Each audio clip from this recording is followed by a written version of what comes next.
Welcome to Leadership Development News, Profiles and Practices of Top Performers. I'm Dr. Brian Adler. Dr. Kathy Greenberg and I have been doing this for 20 years, and we always want to bring you great people. Today we're going to bring Rajesh Nagjee to talk about how does the leader.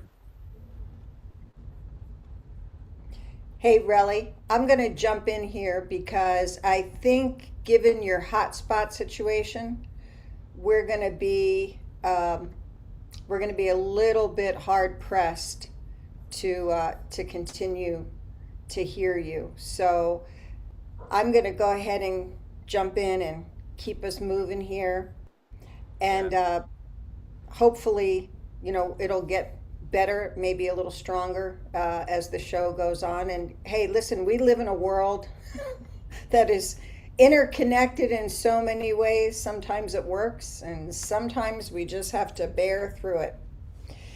So, usually, Relly does a beautiful introduction and reminds everybody we've been on the air. This is our 20th anniversary year. We're very excited to be here, and we have a special, and I'll just say, compelling guest today, Rajesh Nagjee, who is going to talk to us today about why CEOs get bottlenecked.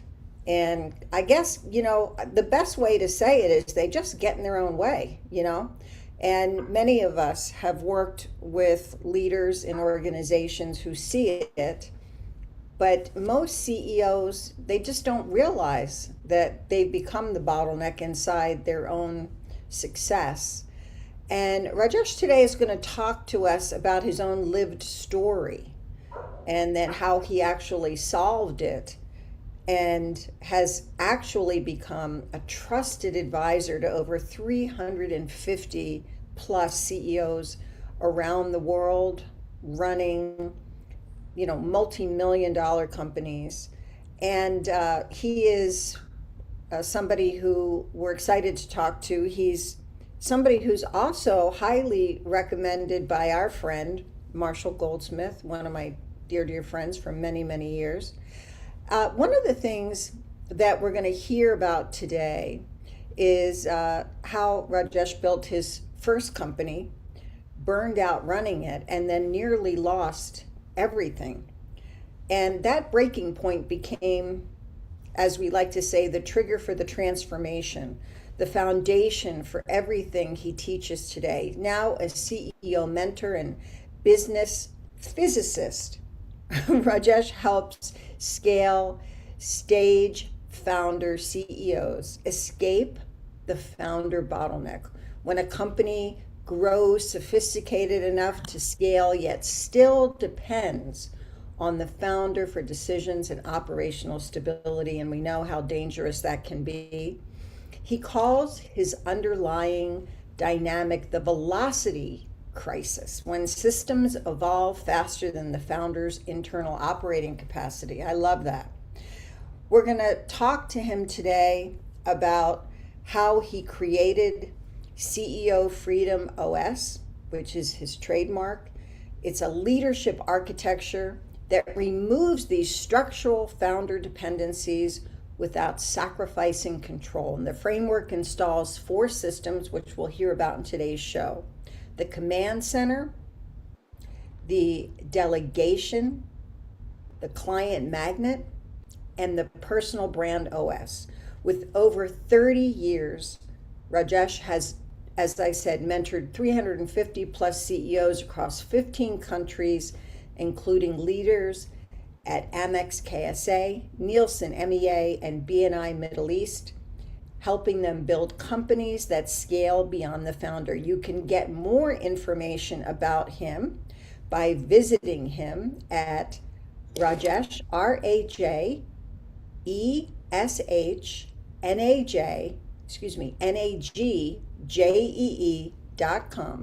And you can email him at rajesh@rajeshnagee.com. Rajesh, welcome to the show. Kathy, that's brilliant. Thank you so much. I feel larger than life. Oh, Yeah. it's a good thing we're on the internet where it can hold your head. Yeah. So, can you hear me okay, Kat? Yep. So, and I'll try to let you carry most of the load. I know where possible, I'll jump in just because of the internet. But Rajesh, your great background. Tell us a little bit about who are some of the people that you stood on their shoulders to get to where you are today. I partly heard your question. I'm guessing you're asking me who inspired me the most, on whose shoulders Yes, I yes, grew, etc. Well, I have yes. three of them, and all of them spell the same: DAD, Dad. My father, the greatest, human being, educationist, and he stimulated thinking rather than giving solutions. So you heard of this, when a man is hungry, either you give him fish or, you teach them how to fish. My dad was two levels higher than that. The third level after that is that if you are hungry and you go to a man and, he's sitting by a tree and, you want him to give you food, he says, go down that path and you'll come across a lake and there's a shack there and that guy will rent you a boat and he'll teach you how to fish. Great, off you go. The fourth level is, he says, by the way, that's not the road to the lake. So in effect, what is he doing? He's stimulating me to figure things out. He's not going to make it easy for me at all. And that, I think, was the greatest. And then the other thing is that ever since I was a child, he coined this beautiful phrase, which I think I was around 52 when I decoded it. That phrase was that the moment you decide, you'll succeed. And that was Teflon coating. I didn't experience failure at all because if things didn't work out, hey, you know what, I haven't decided. And then the moment I decide, I'll go after it. Then I have to fulfill the prophecy, right? Decide, act, accomplish. Oh, beautiful. Yeah. So I'm hearing you say that DAD, DAD, is also an acronym there. So I'm listening to you and I'm thinking decide, act. Where's the other D? I'm looking for maybe direct. Oh, this is Yeah. going to be delightful, delightful. So, it's interesting, Rajesh, when I have worked myself in corporate America, and now I focus mostly on public safety and special operators. I remember, and this may sound familiar to you, but I'll give you some context for this idea that you have and how it applies so beautifully, this leadership velocity crisis. I was on the board of Cancer Treatment Centers of America, and we were building hospitals like crazy around the U.S.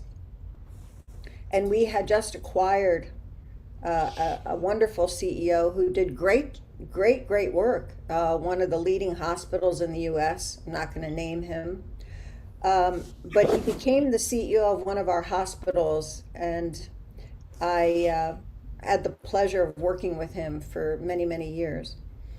And during his initial kind of stage of getting to know the hospital, everybody was kind of taking insider bets on how long he was going to last because this hospital had a very, very strong leader who founded the organization, right? He had 5 hospitals functioning, and he had a way of putting the CEOs in competition in an effort to help patients survive, right? Because it's a cancer treatment hospital. So nobody ever wanted to think of anybody as potentially failing, but it was interesting, right? How somebody coming into that organization, we would be really concerned about their longevity and their ability to sustain themselves because, as you said so beautifully, often the strategy and the systems are not necessarily geared to live with the founder.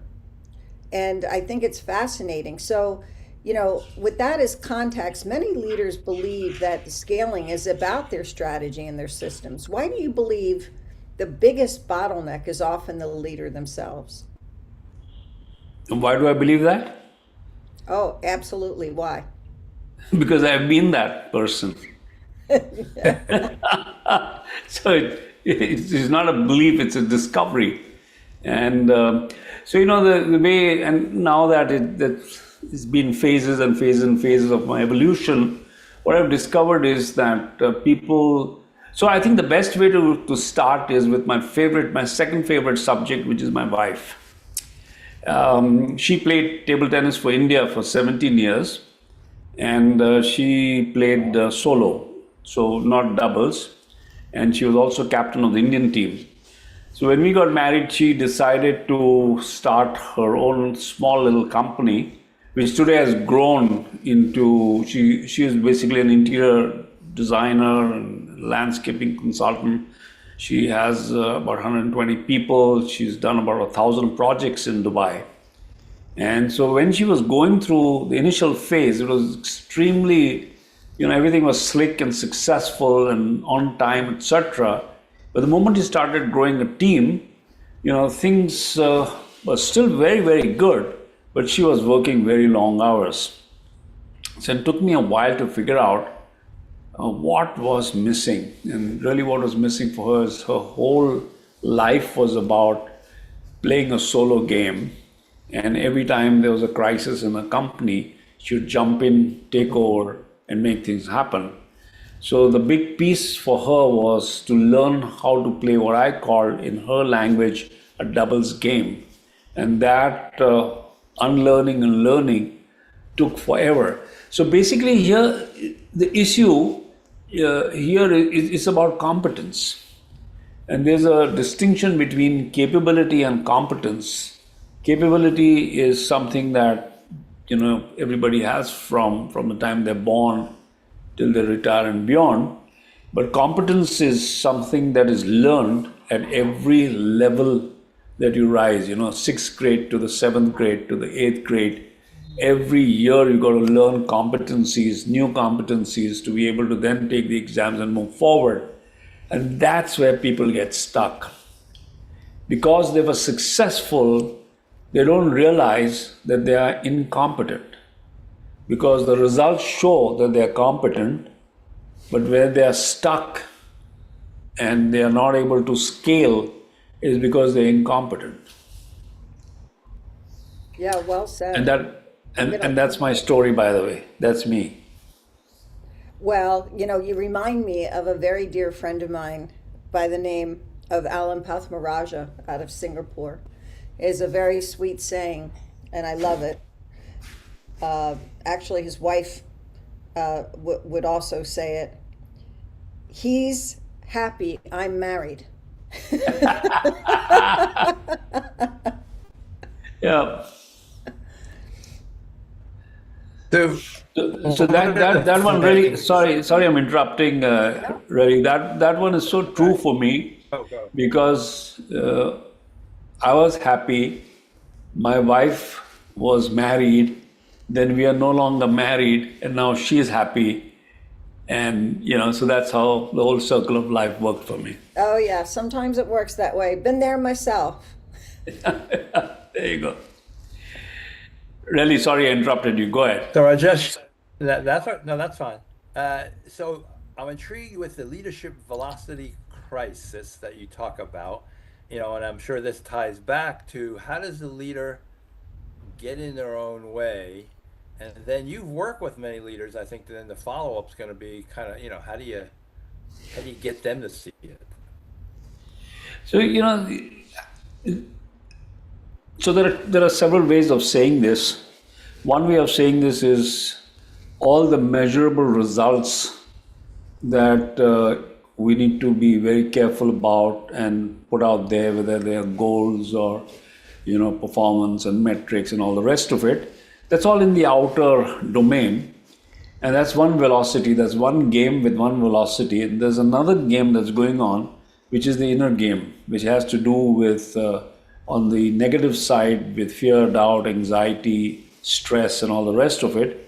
And on the other side, it's also got to do with all these competencies. And, are you competent to really run a company with a leadership team? Or you've taken leaders, you hired the best, and then you converted them into assistants.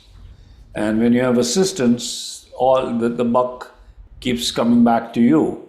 And so there's a mismatch between how fast you want the external game to progress and how fast internally the whole team is able to work, because now you are the only one who's taking all the calls. So that's one way to look at it.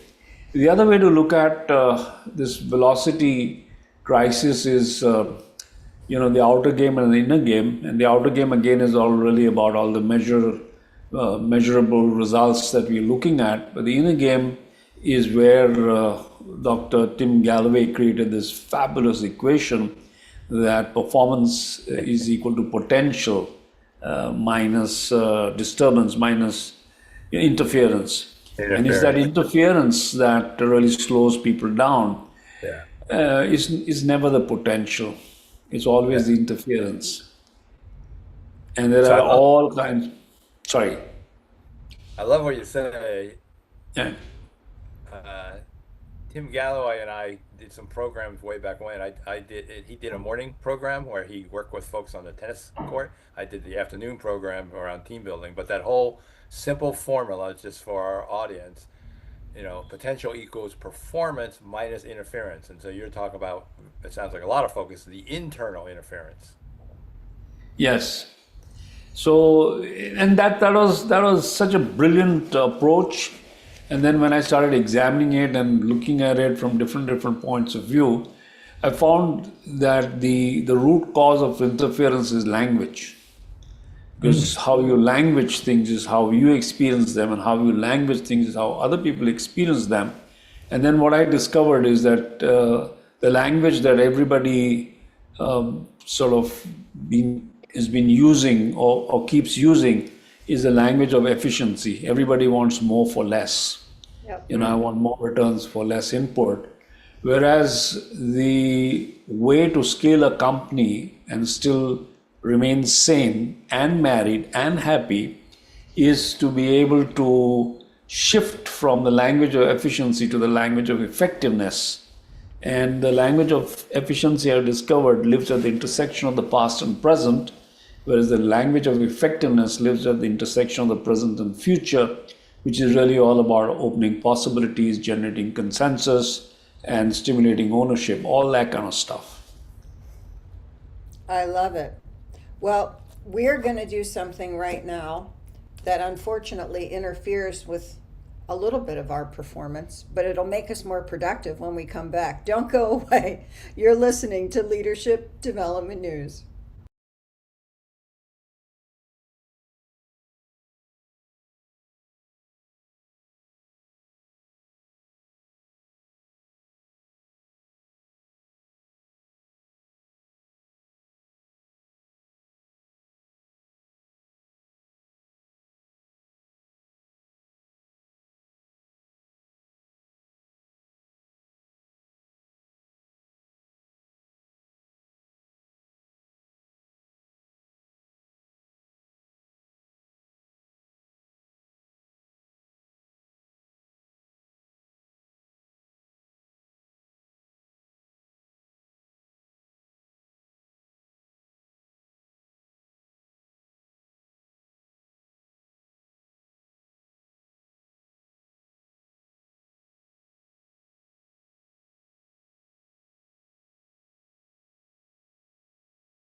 Welcome back to Leadership Development News, profiles and practice of top performers. We're talking about the leadership velocity, and we're talking with Rajesh here. And how do you convince a leader or CEO that they are the obstacle? Way back when, the World Economy Forum and Harvard did a study together to figure out why 95% of all businesses fail to grow in any given 5-year period. And they found the statistic very, very and it was over the years. So there was a consistency there that 17% grow at a incremental rate, 48% get stuck at break even, 11% get into a debt trap, and 19% go bankrupt. That's 95% of very smart, able, educated founders who keep stalling in any given 5 years. So for me, it's very simple. Are you part of the 95% or are you part of the 5%? So let's do a little test. If you go to sleep on time, if you can attend your children's concerts and sports events, if you can go out with your spouse for a date once a week, if you can meet with your parents twice a month, then you're part of the 5%. If not, guess what? You're part of the 95%, and it's up to you to either accept that reality and work your way out of that, or fight it. Be my guest. When you look There's at no those- soft landing on this. There's absolutely no soft landing. It's straight. Yeah. I've been a chef, by the way, for almost 40 years, and I'm still figuring out, can I make omelets without breaking any eggs? I love these little things that you share. When you think of that 95%, that's very daunting. And I'm working on a new book right now, and actually Marshall will write the foreword. It's a book that we did 25 years ago called Global Leadership Next Generation. And I'm working on a new version of it called Global Leadership Future Proof. Do you see any change in this 95% in terms of being able to get this, this profitability and stick around past 5 years? No. And yeah, I mean, I'm really interested in this because as you're speaking, I mean, you've been obviously a CEO now. Obviously, you have been a chef as well. When you've looked at all these hundreds of founders and CEOs over the past 3 decades, what are the most common leadership patterns that prevent organizations from scaling? That's a very tricky question because you can have a laundry list just based off that question. But let's flip that into physics. And it's very easy to see, if you see these 4 categories, that businesses that grow incrementally, businesses that hover around break even, and so on, all of these are responding to where a thermostat is set. And if the thermostat is set at break even, then companies break even for 20 years. And it's amazing. They've been cruising at break even without crashing the plane. They need to be given a great award. So what really happens at that thermostat, when they reach that point, there's a release. There's an emotional release that happens, and then their compressor, which creates the value, switches off. And I've seen this over and over and over, and you always hear it in the language. Oh my God, thank God we got this order, now we can make payroll. Oh, thank God this happened. So it's just the cash flow game. And when everybody is playing the cash flow game, they're going to show up in that incremental growth, break even, debt trap, or bankruptcy. Because the real game of business is not the cash flow game, it is the GP game. And GP is how you generate cash in the business. The GP with the break-even point. If you track these two, the break-even point makes sure that your overhead expenses do not go out of hand, and the GP ensures that you are generating cash in the system, where revenue minus cost of goods sold gives you that good stuff. And people who are not playing the GP game, who are playing the cash flow game, will give 20% discounts just to get the order, to get the advance so that they can make payroll. I mean, if you just think about that, and nobody's working on GP, nobody's working on break even. When I ask founders, what's your GP? Around 44%, 42%. So it's like, so I call them wave managers. This is a wave, 42%, 44%. I say, the day you start answering that question to 2 decimal points and be accurate about it, your business will get transformed. It's not rocket science, it's simple.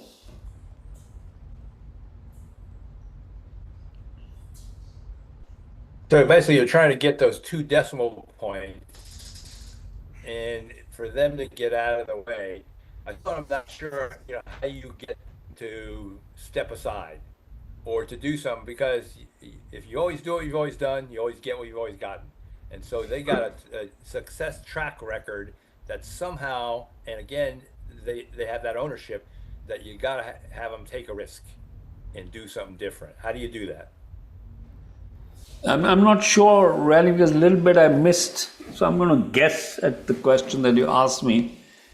I picked up something about, how do you get them to see that they're in their way?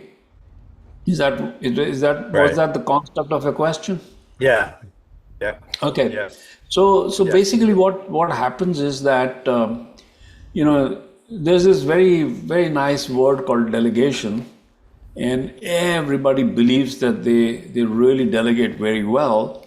And if you ask them, you just drill down a little bit, they'll come and tell you. If you ask them a question, what is there to delegate? They'll say, what do you mean, what is there to delegate? You delegate tasks, you delegate projects, you delegate, scope. Well, if that's what you're delegating, you got your leadership team, and now you just converted them into contractors. Because when you work with contractors, that's what you do. It's a project, it's a task, there's a scope. And when you convert them into contractors, they're not going to show up as owners. It just doesn't compute. So ownership and delegating outcomes is a completely different approach. When you start delegating outcomes, you get ownership, you get partnership, and that's when the business starts to scale. And unless you're doing that, then you're just being the general manager, whatever your fancy title, of managing all the subcontractors that you've hired. Because you got to look at the projects, you got to look at the milestones. All that is good stuff, but the point is, you are moving, but at the end of the day, all the stress is on you. The team is not carrying their weight. So there's something called outcome and there's something called process. And either you have fixed process with variable outcome, or you have fixed outcome with variable process. If you stick to process, then you're going to get variable outcomes, and that's where everybody's stuck. But if you define the outcome and leave people to figure it out, they're smart, they'll figure it out. They might get it wrong a couple of times. And then you got ownership, you got partnership, things start to move, you got your weekend off, all that good stuff. It's very, very simple. You start applying physics, things start to work. It sounds really simple, but maybe you can talk a little bit about when the founder and the CEO get well, kind of, they get over involved because they're so dedicated to what they have started, right? They create some of these processes without looking at the variability and assume that if there's a formula in place, everybody's just going to follow it and it's just going to take them to where they need to go. So at what point does this dedication become over involvement? You know, if you step back to create the context for that question, is really, what do you really want out of life? What's your intention? And if your intention is to create a system that works, where people are happy running it, and you have a life, that's a business. Otherwise, it's a job. So if you want to stay busy, well, you're never going to let go. And who's to challenge you? In the middle of the night, you got to see that final presentation that's going to go to the, to the marketing manager of the company that you're trying to sell that big project to. I mean, is that justified? Of course it's justified. Absolutely. But one fine day you're going to retire and you have a justified life. So the question is, if you really, really want something, Mahatma Gandhi says it so well, find purpose, the means will follow.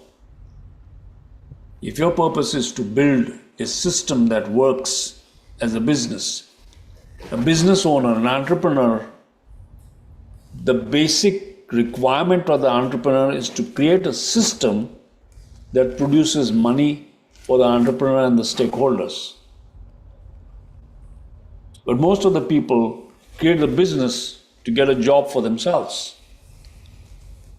And unless they are able to see that and they want to come out of that, that's the first step, isn't it? Yeah, so we always know that awareness is the first step. Absolutely. So No, it's not the awareness, it's the intention. And then awareness and intention together. right. So how did you discover that? I mean, it sounds like you got a powerful story that you said, I'm the bottleneck. Tell us about that. So this was, so I started out work in our ancestral business. We manufacture umbrellas and we got a bunch of organizations that we help them to grow their business, we're agents and so on and so forth. And that business has been around from 1880.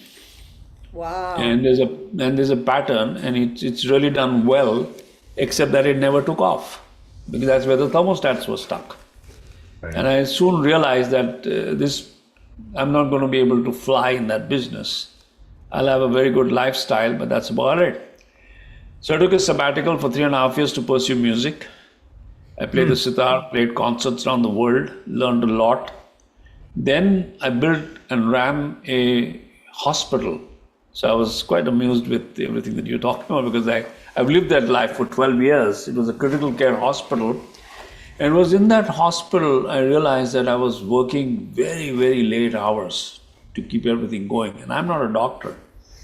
So that's when I started figuring that things are working at my speed. And my pipeline is already clogged.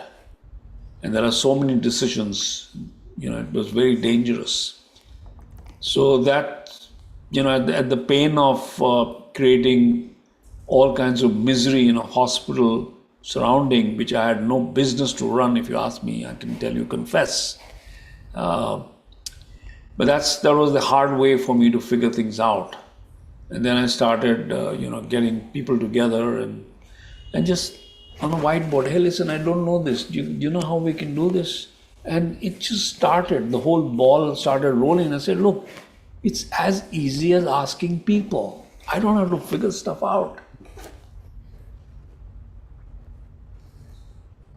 As you're talking, I'm thinking about all those founders and CEOs of startups who don't know that they're intention is to do something powerful and to do something that has great purpose, but they don't understand that their attention span is also limiting. And usually, an entrepreneur and somebody who's doing a startup doesn't realize that they're going to lose interest after about 24 months when things that were new and exciting have to go into repeatable processes that have predictable outcomes. And it can be very daunting for people. You said a couple of things I want to expand on. One is taking a sabbatical. How helpful is that to the average founder once they've actually kickstarted something and it's off to the races? To answer that question is the point, the inflection point at which they take a sabbatical. Do they take a sabbatical after a brownout, after a burnout, or before? And if it is before, then they are rejuvenating themselves. If it is brownout, blackout, they are recovering and healing. And that can, take for a very long time. So I take a sabbatical once a year, and within a quarter, a mini sabbatical. I think that's really important for people to hear. And so where I am at the National Command and Staff College, we have a handheld platform called the Magnus One platform. It's a application, and every day the individuals who use it get asked 3 questions. And then those 3 questions allow that individual to take a look at a dashboard to see whether they are in production and in performance mode, or whether they're in, as you beautifully articulated, a brownout and need a little bit of support. So I think one of the things that I'd like to make sure our audience takes away from your beautiful stories here, Rajesh, is the importance of feeding our soul and our brain as the founder. And when we come back, we'll talk a little bit more about maybe some of these case studies that you can share with us to talk about how people can grow their leadership and grow themselves so that their organizations can grow with them and sometimes beyond them. Don't go away. You're listening to Leadership Development News.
Welcome back to Leadership Development News, profiles and practice of top performers. We're talking with Rajesh Nagjee, who's helped many, many CEOs to up their level.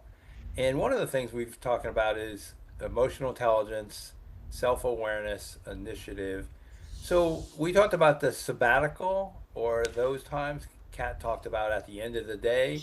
Like where is emotional intelligence? Where does self-awareness come in, and what do you do on those sabbaticals? So for me, I'm very blessed to have a family that likes to spend time together. So that's my wife and my son. And, these sabbaticals are really about bonding. It's about, how can we evolve? How can we reinvent ourselves? Because all of us are growing in our own professions at a very fast pace.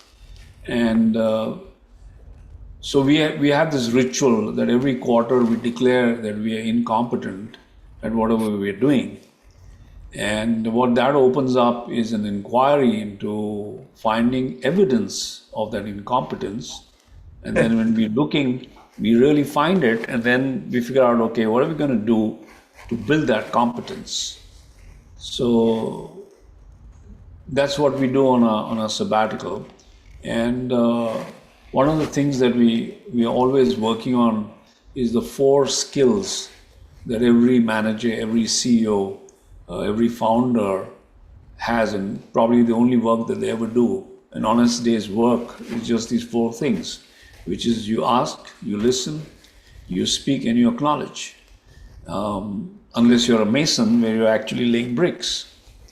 But as architects of conversations, those are the 4 things that we do, and how can we generate consensus? So, and this keeps happening through the day when we are together, is stupid things like, or simple things like, where shall we have dinner? And then, the whole process starts, and does it land into negative territory, or are we able to generate consensus and laugh all the way from wherever we are to the place we want to go? So those are the kind of conversations that we have, and that sort of keeps increasing our ability to produce results to other people by generating consensus, by keeping everything very light. I love that. Yeah. Yeah. As many of us are thinking about how we operate, and obviously we would love to have more consensus than we have, we're also starting to go knee deep here, past the ankle, if you will, with AI and the increasing organizational complexity that many people are concerned about when we think about how AI is going to impact us. What human capabilities do you believe will really become even more important for leaders in this growing future of AI dependence? So, about 2 years back, I took a very hard look at my coaching practice of over 30 years.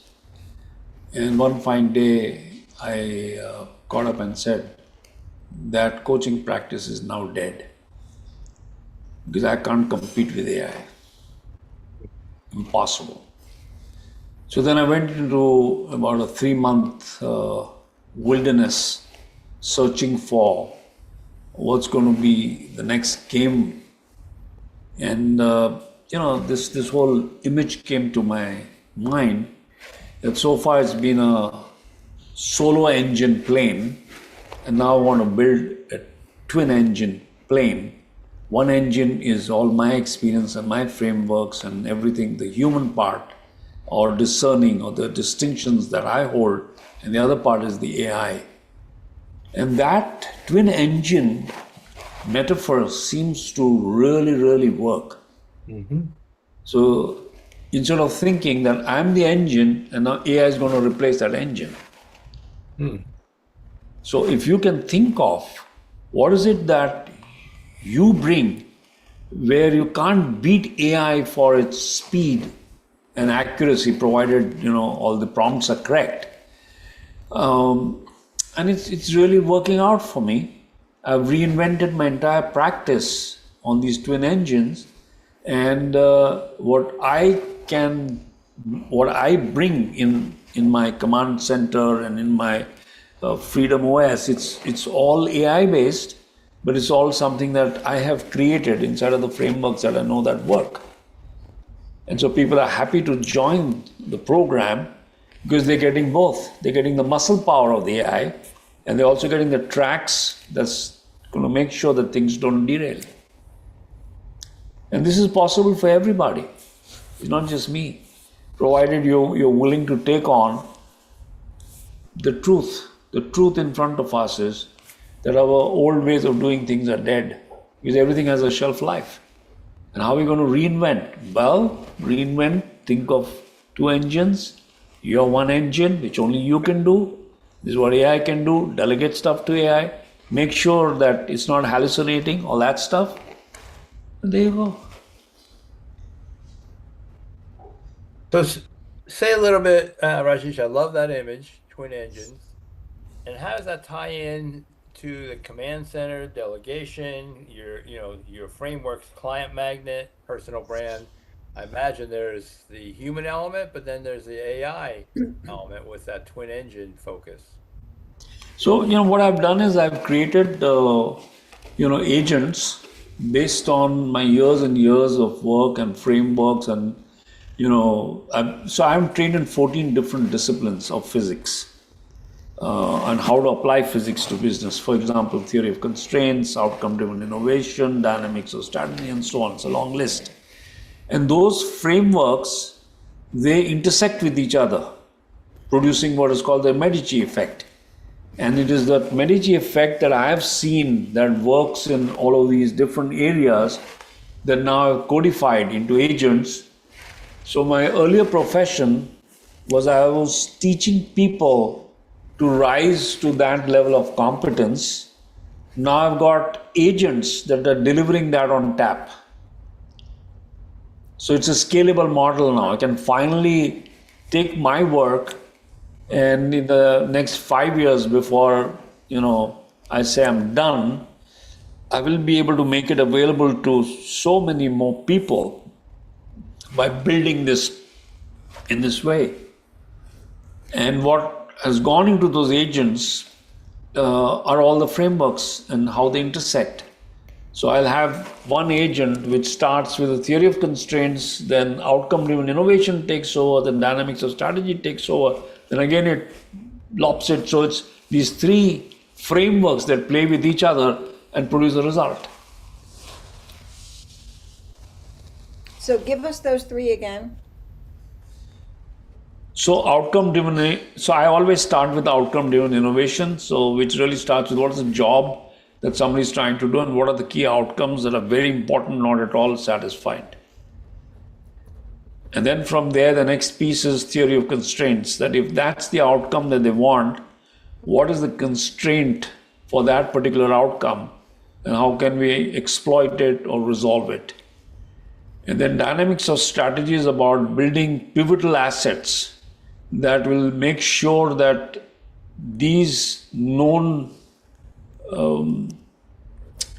constraints always remain open. It's like a stent that you put in. And so the flow remains. So it doesn't again choke. So these are the kind of things that we work with, and people can actually visualize and quickly find, where the issues are and really go to work. And actually getting them to focus on real questions. So first and foremost, manipulation is not allowed. Inauthenticity not allowed. If you want to make a sale, do not manipulate people. Figure out how you can add value to their lives, because that's the ultimate source of competitive advantage. The source of competitive advantage is not to manipulate people. Is to serve them at a level where your competitors can't serve them. So inside of those frameworks, they can quickly find, ways in which things start to work, because they are now working for their customers. And how can you go wrong if you're working for your customers? Yeah. If you're working for yourself, the customer says, "Thank you very much. Have a great life." So it's just a question of, very simple things. You put them together, and working with me, I tell them, listen, If you want to play complex business, I'm not your guy. You want to play business, come into the field, let's start playing as if we are kids, and we'll find a way to make things happen. You don't take it, everything is not as serious as everybody makes out to be. So what's one principle that you would want to leave us with, that would help organizations to thrive more? So the first principle, so there are two actually. First is strategy, and second is the key to consensus.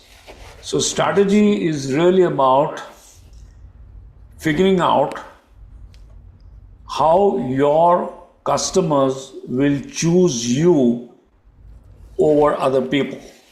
Strategy is not about all your big growth plans.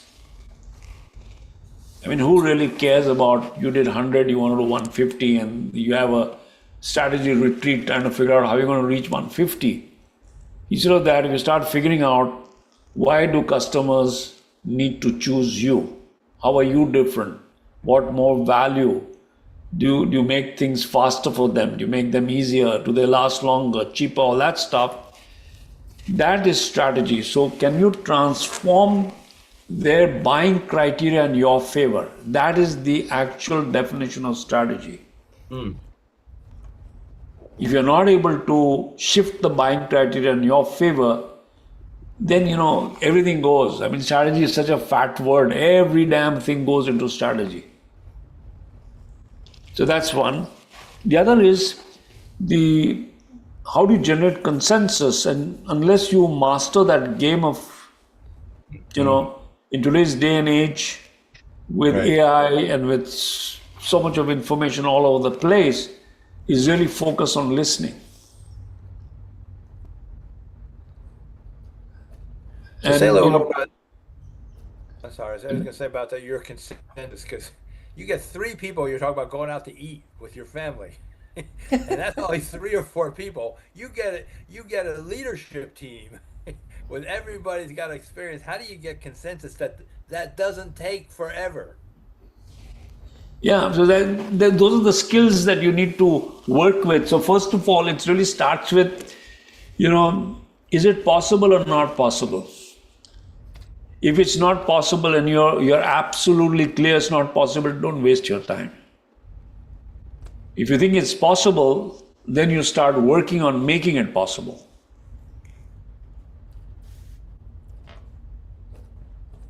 And then it really starts to work. I'll tell you, this has gone by really fast today, and it's been absolutely enjoyable to listen to you, and so many simple things that you've boiled. I want to say kind of boiled down into easy to do things, but yet we still don't do them. And I think a lot of it has to do with that last key principle, which is listening. And listening without an expectation for what you need and what you want to get out of the situation, and listen for the group's need, the organization's need, and what the client wants to get out of the situation. And I think that's such a beautiful way to look at getting rid of those bottlenecks. And from somebody who's done this their whole life, to give that gift to others, it's a joy, an absolute joy to have met you today. Thank you, Kathy. It was brilliant speaking with you. But for people to have more information about Rajesh, you can go to his website, Rajesh, just like it sounds, Rajesh, Nagjee, NAGJEE.com. So we're going All right, to just leave everybody. you with one question. Leadership is, if Yeah. you fill in the blank, Rajesh, leadership is, what would you fill in the blank? It's a twisted one I'm going to give you. Leadership is about making the horse go in the direction in which it wants to go. If you allow it to go in the direction in which it wants to go, that's not leadership. If you yank the horse in the direction in which you want it to go, that's not leadership. So how do you make the horse go in the direction in which it wants to go and you show up as a leader? That's the whole art of enrollment. That's a good one to leave us with. Thought-provoking. I'd say carry a lot of carrots. That's what I'd say. Hey, everybody, thank you so much for being with us today. It's been a delight, Rajesh. Thanks for tuning in to Tune Up Your Leadership right here on Leadership Development News. Until next time, be well. Take good care.